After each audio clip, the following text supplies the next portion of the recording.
This episode is sponsored by pattern and book publisher Indigo Junction. Indigo Junction's new brand, Fabriflare, offers kits and patterns for dimensional paper piecing. Watch the Radiant Star Fabriflare video to learn about the product and the process of making these functional and decorative objects. Showcase your favorite fabrics, embroidery, or treasured textiles.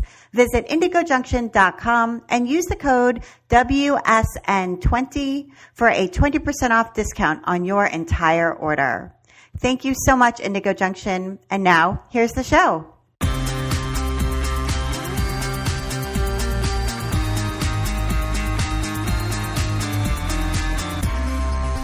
Welcome to episode 82 of the While She Naps podcast. I'm Abby Glassenberg. Today, I'm at SewPro, a convention for sewing professionals that's taking place for the first time here in Chicago.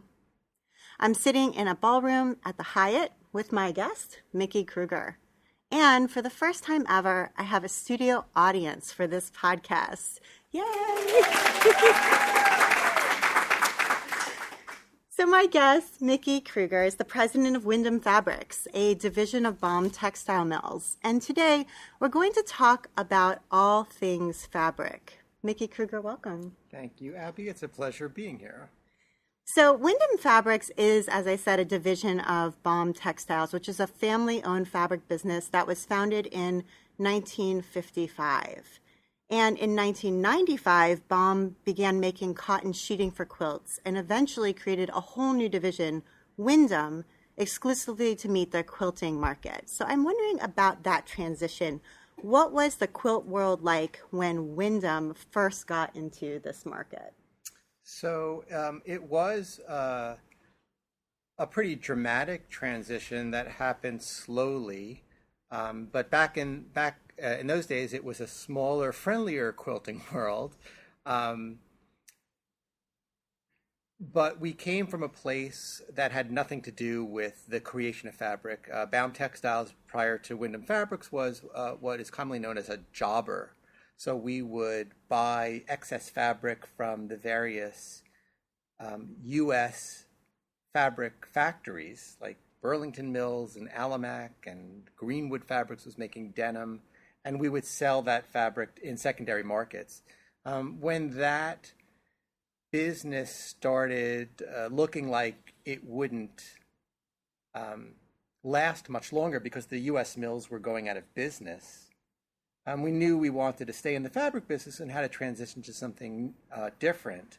We were familiar with the world of, what was out there in quilting. We knew that this industry existed, and we started getting involved in it in a way that was most easiest for us, which was with reproduction fabrics. We didn't have to design anything. It was already designed. We just reproduced it. And we were fortunate enough to find some really great resources, to find some really beautiful and unusual reproduction fabrics that we then started putting our own slant on, our own signature on. And it was successful from the beginning. And in the beginning, it was Baum Textiles. Windham Fabrics, the name Windham Fabrics, was created just a couple of years after we started getting into the quilting business. Okay, and is this your family's business? It is a family business. It's my father and myself. My father will be 88 or 89 this December. He still comes into the office every day. That's amazing. And so, are you the only sibling? Yes. Okay. Well, I have a sister, but she's not in the business. But she's not in the business. But you took over the family business. Yeah. Okay. And was that always your intention? I mean, was there ever a moment where you were like, I am not going to go into the fabric business? Oh, yes. I remember in ninth grade, I dreamed about being in the fabric business. No, that's not true. I graduated from college and got involved in direct marketing and magazine publishing, and screwed around there for a few years. And what happened was that my father's partner, his name was Abe Baum, which is where the name came from. He passed away, and my father said to me, who was about 4 or 5 years out of college, "Hey, come do this with me. It's good." And I did. Mm-hmm. And I never looked back. It's and you're suited to it. I mean, you seem to love it. We just watched you do a presentation for those of us who are here at SoPro, and you clearly are very invested and passionate and interested in all aspects. Yeah, I do love it. I do love the business aspect of it. I do love the design part of it. I really kind of get some energy from that. I'm not an artist, but I feel like I know what I like when I see it. I like engaging designers and taking some design risks and seeing what happens. It's kind of fun for me. And are you a quilter?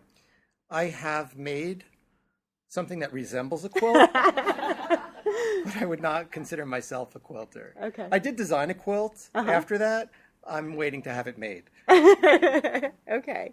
All right. So fair enough. All right. So thinking about the 3 or 4 designers who joined Windham most recently, if you kind of think of those in your head, how did you find them, or how did you come across those most recent ones? How did you come across their work initially? Okay, well, it kind of happens the same way all the time, but it's not. There's various ways that it happens, but it keeps happening over and over again in the same way.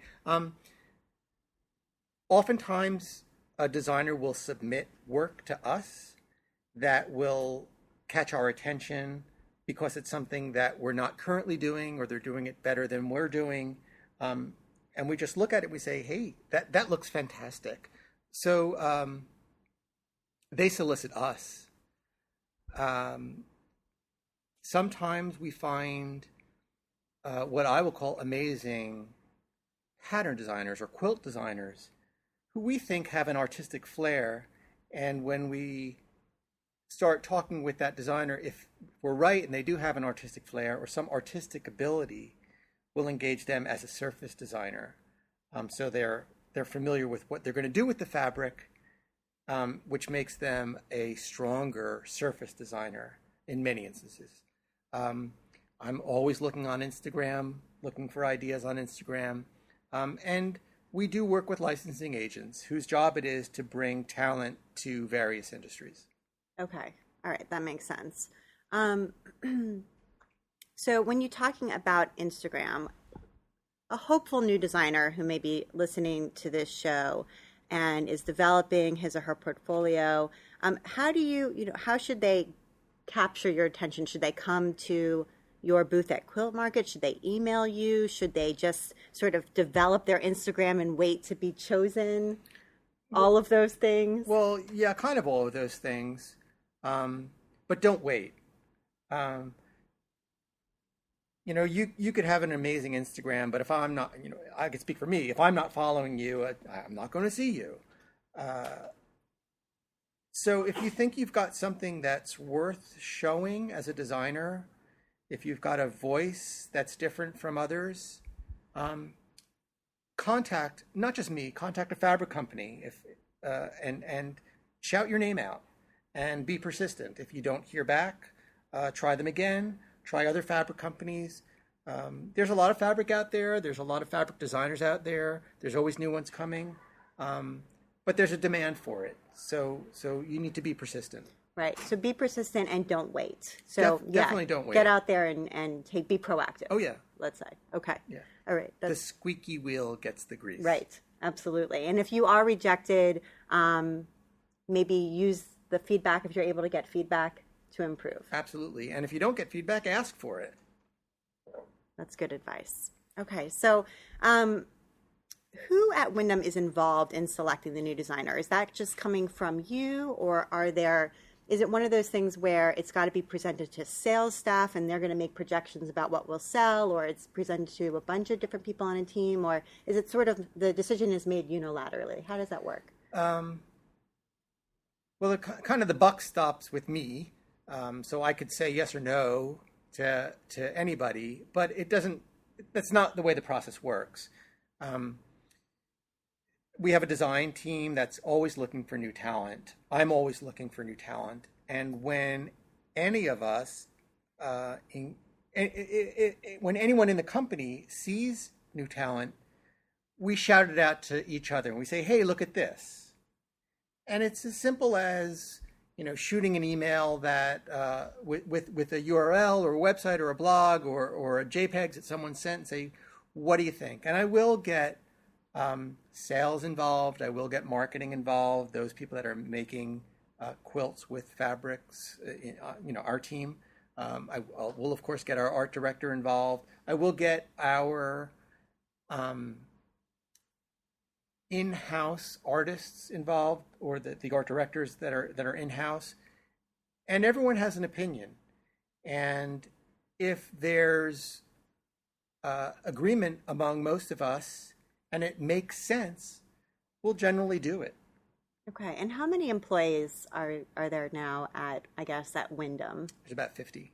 Okay, it gives a good size. It gives us a sense of the size of the company. So, can a designer expect to make a full-time living? I know this came up in the session you just did, and I think it's a question that people have. Can a designer expect to make a full-time living from creating a fabric collection or multiple fabric collections, or would you really say that it's a piece or a component of like of what's got to be a more multifaceted business model for a designer? That's a really good question and a hard question to answer. What's a living? Right. It's a little different for everybody. Sure. But the truth of the matter is that it is probably difficult, except for the most successful fabric designers, to earn a living simply from designing fabric. It doesn't mean that you can't earn a living from design.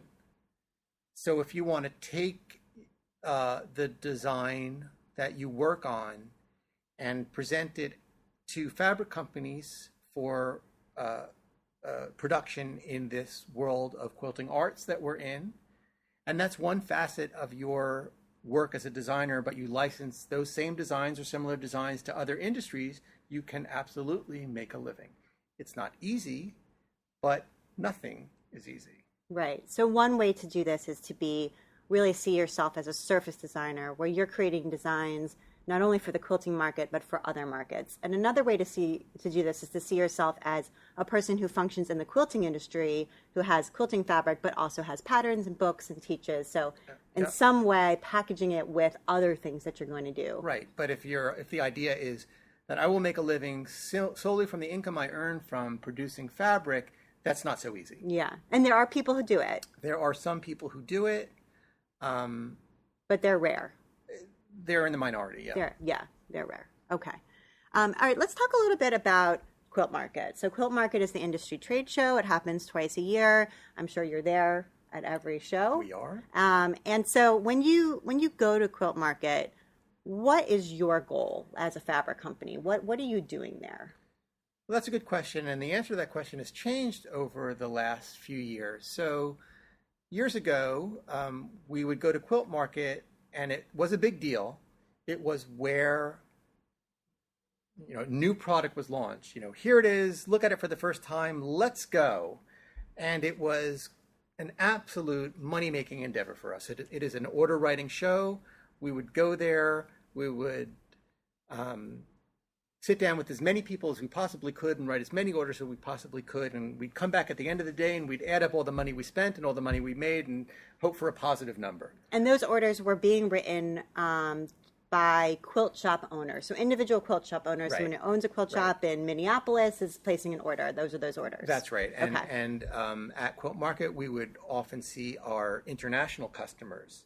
They do come from the 10 or 15 different countries that we sell fabric in, and some of them would bring their customers, others would like to sit and look at the new collections in person, and it was a good place to write the international orders. Okay. And it still is a good place to write international orders because those distributors in foreign countries still do come to Quilt Market. But what's changed a lot about Quilt Market is, for us anyway, is that while it still is an order writing show, it's probably less of an order writing show. The business is not there today like it was in the past for a couple of different reasons. as my Alex Rodriguez, my VP of Sales, often says, Quilt Market is not the end all and be all anymore. We're launching our fabric collections 4 times a year because we can't wait for Quilt Market anymore.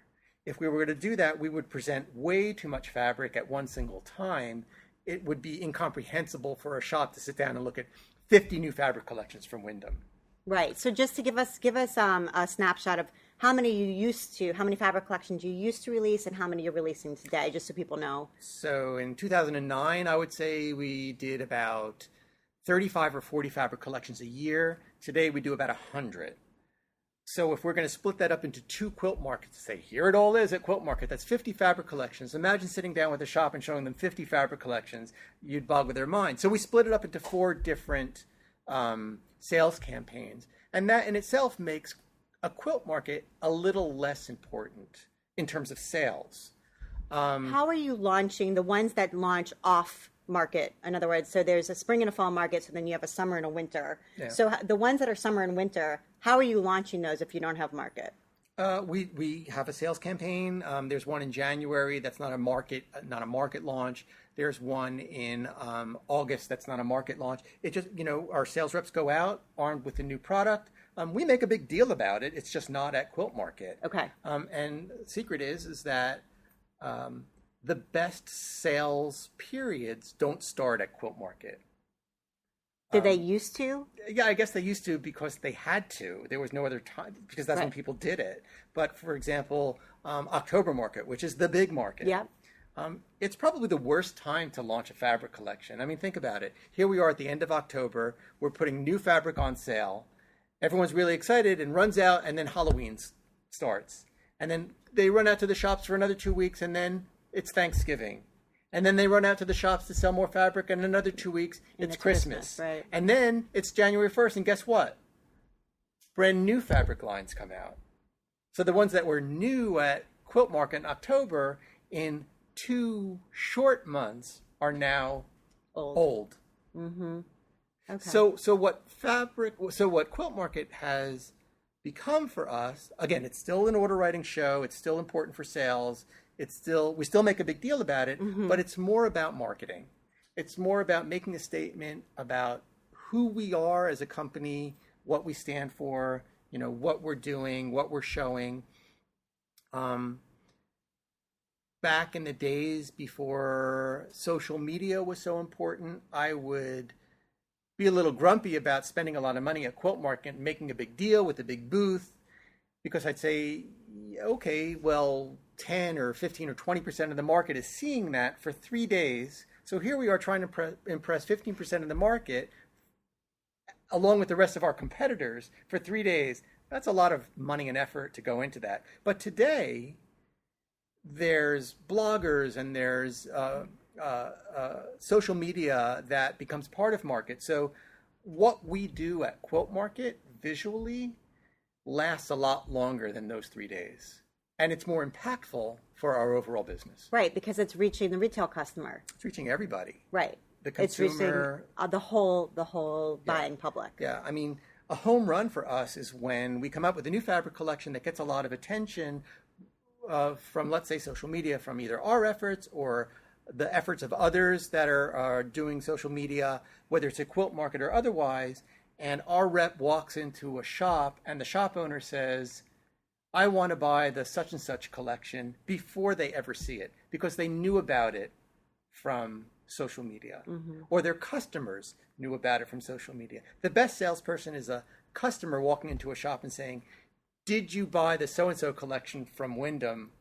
I saw it on Instagram. Yeah, then the shop owner knows that they have to buy it because their sales built in already. Mm-hmm. Okay, so I think that's really interesting to think about that changing role of the industry trade show, because it is changing, and it's definitely in the last 5 years, and in the next 5 years too, it's going to dramatically change. So let's talk a little bit about contracts.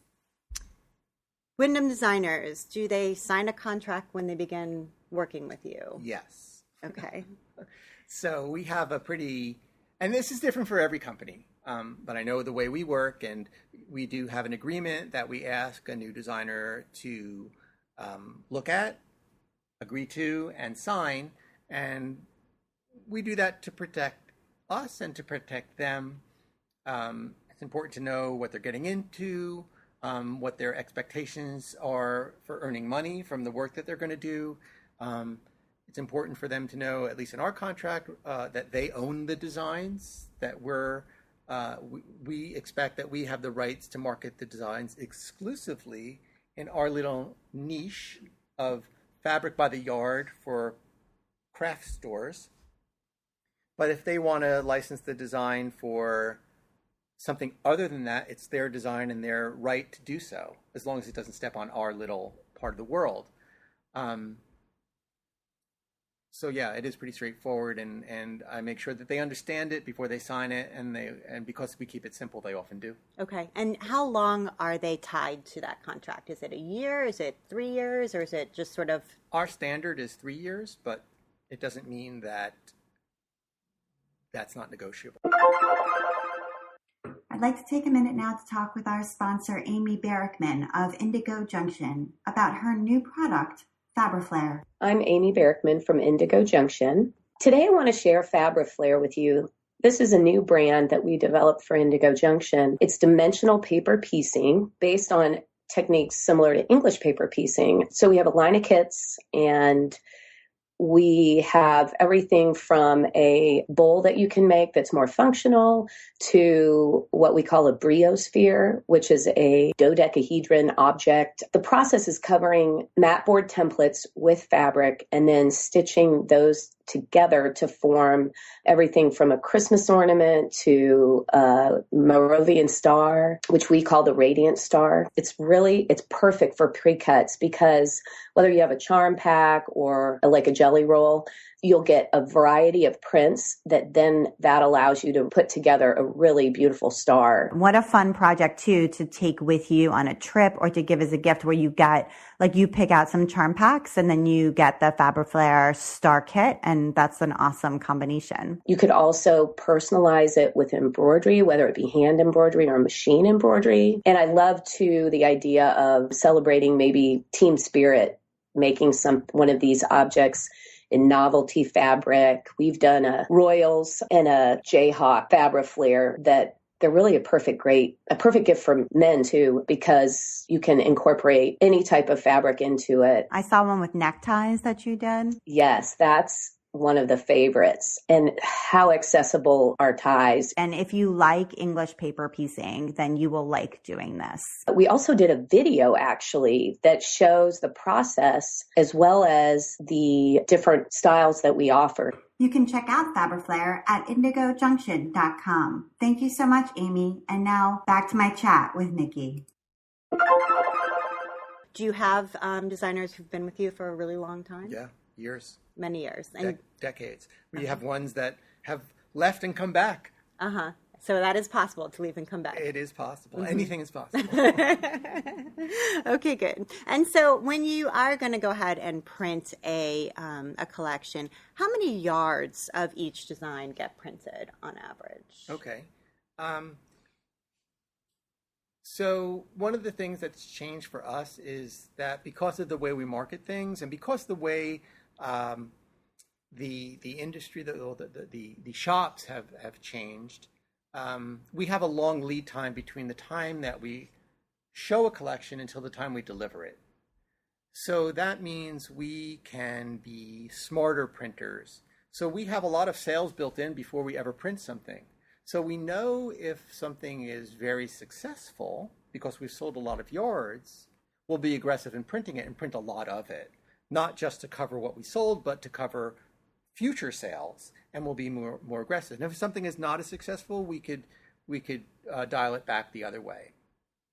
The standard industry minimum for the printers is 3,000 yards of a design, and that could be broken up into 1,000 yards of as little as 1,000 yards of a colorway. Okay, all right, great. And do you reprint popular designs? We do. If they're popular, we reprint them. If the demand remains for them, we'll continue to reprint them. We have one design in particular that I could think of that we've been printing for about 3 years now, and it's by far the most successful design in the history of the company. Wow. Okay. And let's talk a little bit about this change in how many fabric collections come out a year, because this has really been a big change. So I hear some people say, some fabric stores say that there's too many. And you talked about this huge shift in how many come out in a year. And I'm wondering what caused that shift. Why do you think, let's say 5 years ago, 8 years ago, you were producing 30 and now 100 in a year? Why? That's a good question. I don't really have a good answer for. There's a bunch of reasons. Well, first of all, we've grown as a company. The marketplace allowed us to put out more product. So why not? I mean, we could become a bigger company by putting out more product. There's a lot more talented designers out there that are coming to the forefront, which enable us to put out not just lackluster collections, but great collections. Because you can find them more easily, maybe. I mean, there were probably always talented designers out there, but the connections are more easily made. Yeah, but the industry has become more vibrant also. I mean, online sales have grown. I mean, it's a big part of where fabric is sold these days. I mean, I will argue that there is more fabric being purchased today overall, but there's also more fabric being offered. Right. And what percentage of sales are online sales? Do you know? I don't have that number. We don't really track it. Okay. Not for us. But there's a lot. And anecdotally, we have people that tell us, hey, we want to be a Windham customer. I'm opening up a new brick and mortar store, or I'm opening up a new online store. And there's a lot of people that say, I'm opening up a new online store. And that online store can be, that's a new website that they do, or an Etsy store, or an existing brick and mortar store that now has an online presence. And what does it take to open a wholesale account? So let's say I open a new Etsy shop and I would like to be a Windham customer and carry Windham Fabrics. What do I need to do to set up that wholesale account? What is the barrier to entry? The barrier is low. I have a slightly different philosophy than some of my competitors, but I've got fabric on the shelf, and if you want it, I'm going to ship it to you. We do have a low minimum, so as long as you meet the low minimum, we're cool. We want to know that you're a legitimate business, so if you have a tax ID number, you're cool.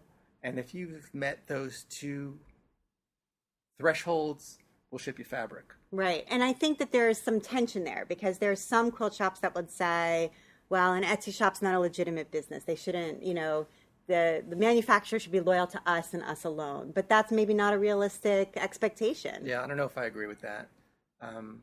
The world is changing. The internet wasn't here before Al Gore, so thanks, Al Gore. But it's here today, and right. It's not going away. So if we refuse to sell to an Etsy store, with the thought of saving the online, the brick and mortar store, well, we're not going to be able to make that happen. So it's not a reality for anyone. So everyone's got to step up their game. Right. And what about fabric.com? Like, what about this? So, Windham Fabrics is premier quilting cotton, so it's not going to, premium quilting cotton, I'm sorry. So it's not going to be selling to Joann's, for example. Correct. Or Hobby Lobby. Correct. But there are Windham Fabrics on fabric.com, and fabric.com is owned by Amazon. So it's really a kind of a massive, almost like a big box store, but it's an online big box store, one could argue, or even something like Craftsy. So is there a line drawn there, and why the line, right? Like, what's the difference between Hobby Lobby and fabric.com? Well, I think there is a difference. But basically speaking, I'll go back to saying, if we decide not to sell fabric.com, they're not going to go away. They're here to stay. So our philosophy is kind of, if you're going to play fair as a retailer, we will engage with you to sell you Windham Fabrics. And it's true that Fabric.com may sell fabric for less money than some other companies, and if that's their, if that's what they're doing wrong in anybody's eyes, I'm not sure that that's entirely valid. They buy a lot of fabric.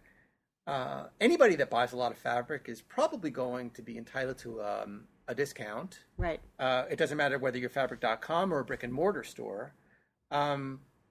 Their philosophy is to sell it aggressively, and I'm not sure that there's anything wrong with that.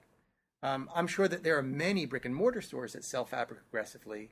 We just don't know it because they're not online shouting it out. Right. So some of this yardage is discounted deeply all over the place, but we're just not in Iowa City seeing it. But we can hop on to Fabric.com and see it, and so it bothers us or something like that. And I'm not so sure that Fabric.com is always the lowest price retailer out there, online or otherwise. And Craftsy as well, same deal. Yeah. Yeah. I mean, we don't sell to Craftsy, we just don't. But again, if anyone is just playing by the rules, I don't see any reason why we should not be selling to them. Okay. Is there a reason why Craftsy's on the out? We just don't sell to them. You just don't. Okay. All right. Okay. So I'm then thinking about the future of the industry, right? There was a long time here where maybe the last 20 years, quilt shops were the hub of the industry. The trade show was for the quilt shops. You were making sales with the quilt shops. The quilt shops were the center of the industry, and that's what this all served. Maybe that center has shifted now, or has widened or diversified in some way? I think it's diversified. I still think the concept of that is true. It's just that there's not just quilt shops anymore. There are brick and mortar quilt shops. There are online quilt shops. There are things like Craftsy. There are, monster retailers like Fabric.com. So it's the outlet to buy for us to sell fabric, and for consumers to buy fabric has just broadened. Would Windham ever consider selling direct to consumers? No. I know that some of our competitors do that. Some of them under the radar, some of them above the radar. We don't do it. I don't think it's fair. I really don't want to be in business in competition with our customers. I don't think that that's cool right now.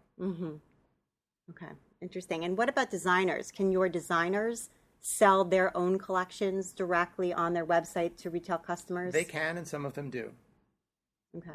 And in my eyes, they're just another retailer. Right. What's the difference between them and an Etsy shop owner or anyone else? Right. Okay. I think that's good to hear. It's just interesting to hear it from your perspective for sure. So let's talk a little bit about how this fabric is all made. Okay. So where is Windham Fabric printed? We print in most of Windham Fabric is printed in Korea. We do print some of our fabric in China, some in India, in Pakistan, in Japan. I think I've covered it all. And where does the cotton come from? The raw cotton itself mostly comes from the three biggest cotton producers in the world are the United States, China, and Pakistan. India is a close fourth. So the cotton comes from those countries. Most of the cotton is then shipped to China and Pakistan to be woven into the fabric itself. So most of that's called gray goods. And so most of the gray goods that is, for example, printed in Korea comes from China and Pakistan. Okay. And so just explain a little bit about why, for those people who say, well, I think it should all be printed in the United States, right? I only want to buy things that are made in the USA. Why is that not, at this moment in time, a viable business model? Well, there's just not enough. There's barely any fabric printed in the United States. You couldn't buy it. Why? Do we have another 2 hours to talk? But it's just not here. There is a little bit of fabric production or fabric printing production here in the U.S. But if tomorrow the entire industry of those of us producing quilting fabric wanted to switch our production to here in the U.S., there's not enough capacity here in the U.S. to support it all. Not at this moment in time. Not today. Could that change? Is it changing? It is changing very, very slowly. I don't see too many new print factories coming online in the U.S. Would it save you money and hassle? In other words, I know that sourcing things from overseas companies, there's a language barrier, there's time, it's got to come over here, so there's a delay. So there's some hassle there and some uncertainty in all of those transactions. If it were to come back, and those things were to disappear, would that be beneficial down the road? I'm not sure. Printing fabric is pretty straightforward. It's pretty streamlined. I mean, we get it done pretty quickly, pretty easily, and pretty error-free. If it were to come back here to the U.S., what we would save is time in transit. Mm-hmm. So the amount of time it takes to get fabric from Korea, let's say, to the U.S., we would save that time. And how much time is that? It's 3 weeks. Okay. So it's not a lot. It's coming on a plane or a boat? A boat. A boat. Yeah, it's not a huge deal.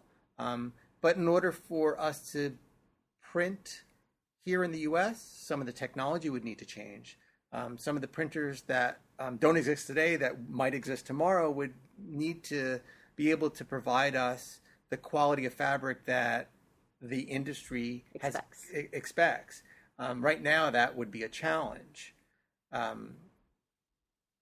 Because whether we like it or not, the printers overseas, particularly in Korea, which is where most of the fabric is printed, but even some of the other countries I mentioned, can do it in a more sophisticated way than we could do it here in the U.S.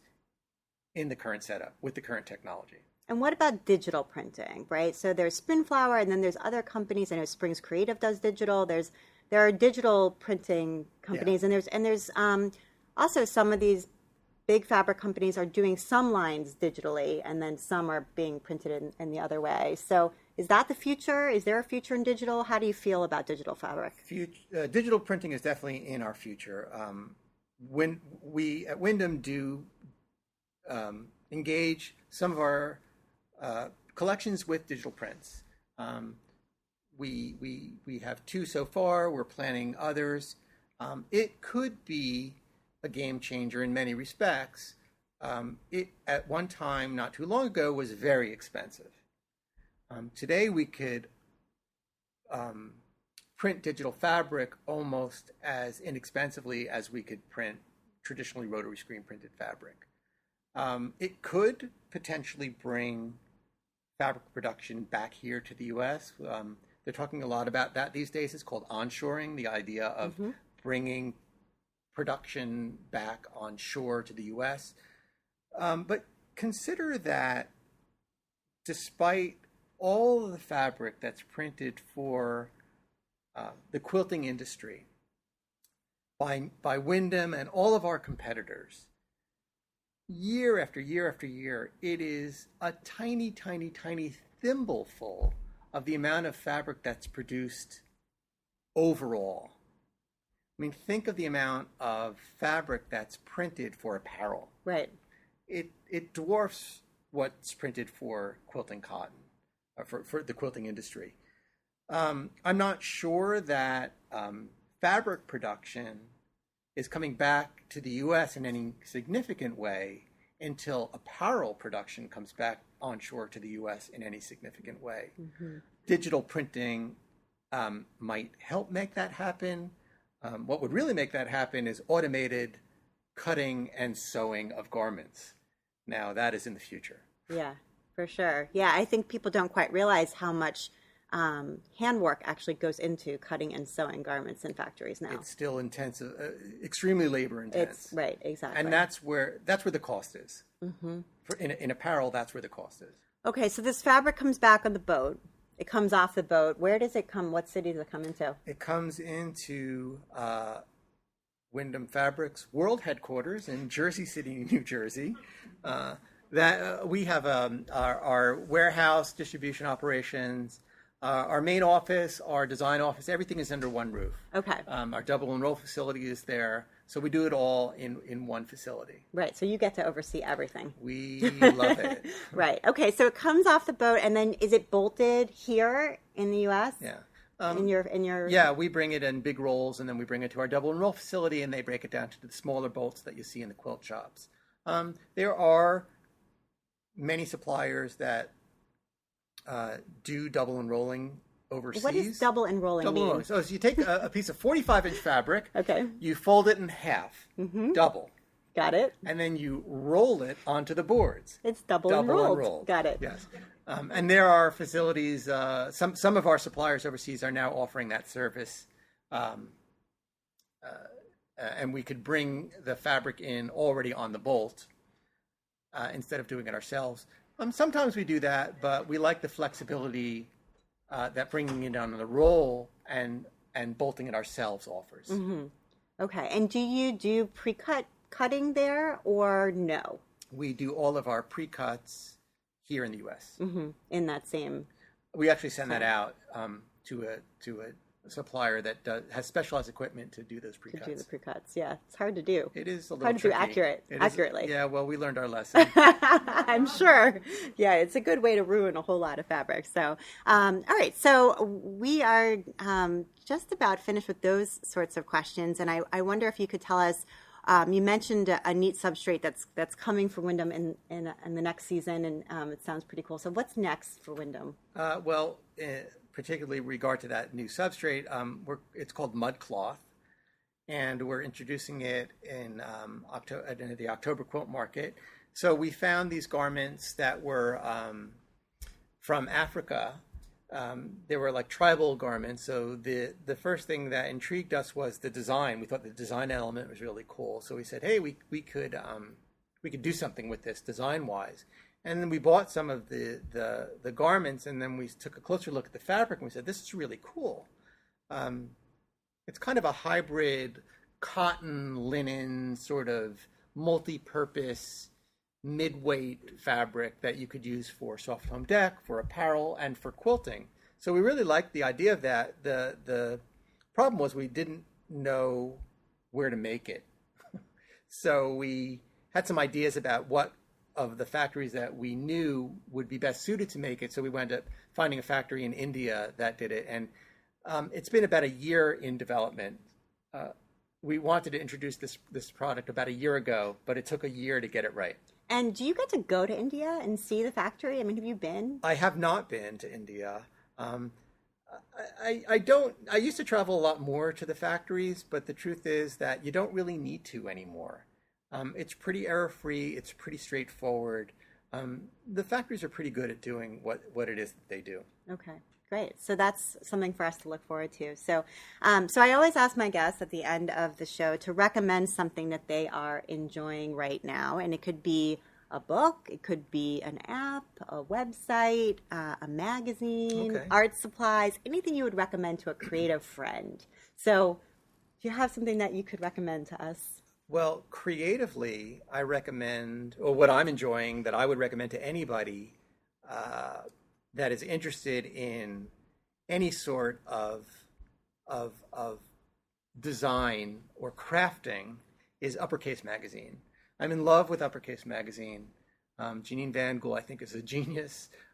She does it all herself, but she has an unbelievable eye, not just for things of in the quilting world, but just about anything that has to do with design. It's fascinating what she does.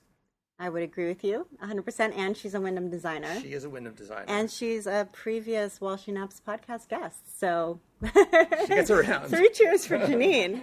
Well, Mickey, thank you so much for taking the time to be on the Walsh and Epps podcast. I really enjoyed talking with you. Abby, it was a pleasure. And if somebody wants to send you a message or get in touch, what's the best way for them to do that? Just do it through the Windham Fabrics website. Just use the contact button on the Windham Fabrics website. I will see that. Awesome. And thank you to the studio audience who was here tonight. Thank you. And you've been listening to the While She Naps podcast. I'm Abby Glassenberg. Visit my blog, whileshenaps.com, where you can sign up for my email newsletter to get the best in sewing, blogging, and small business delivered right to your inbox each week. And thank you so much to our episode sponsor, Indigo Junction, and their new brand, Fabriflare. Fabriflare offers kits and patterns for dimensional paper piecing. So go check out the Radiant Star Fabriflare video to learn about the product and the process of making these functional and decorative objects. And remember to use the code WSN20 for a 20% discount off your entire order. Thank you so much, Indigo Junction. And if you enjoy this show, tell a friend about it. Thank you so much, and I'll see you next time.